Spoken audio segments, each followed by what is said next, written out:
think I've said to you before that that word believe, biblically, scripturally, means more than just intellectual belief. It means a complete surrender of oneself over to God. To believe in Christ, to believe in the one that has been sent by God, means not only to agree intellectually, in a very detached sort of way. It means to give one's life over completely to Christ himself, so that your words, your actions, your deeds on a day-to-day basis reflect his. You, in other words, become another Christ in the world today. That's what we call a saint living among us, right? Those who die to themselves, who are freed for themselves, and live for Christ. By living for Christ, we live for and serve one another in Christ. That's what it means to be the church of God.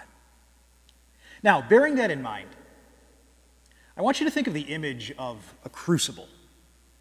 If you know what a crucible is, it's a giant cauldron that they have in refineries where they make steel.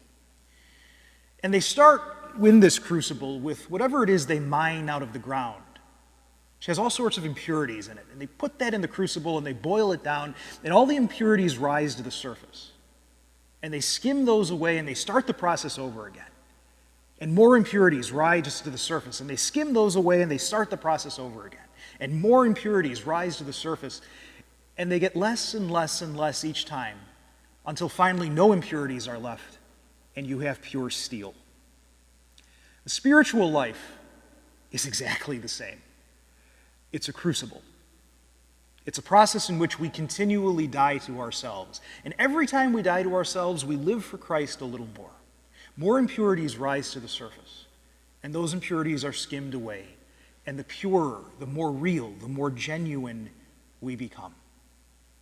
See, the Christian life is not a comfortable one by earthly standards. Never can be. Because it's a life that's dead to this world. It's a life that lives for Christ. And in living for Christ, we have to every day unite our crosses to his, so that we, in uniting our crosses to his, can join in his work of salvation.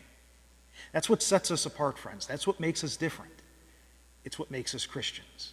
The fact that we believe, and our belief means surrender to Christ.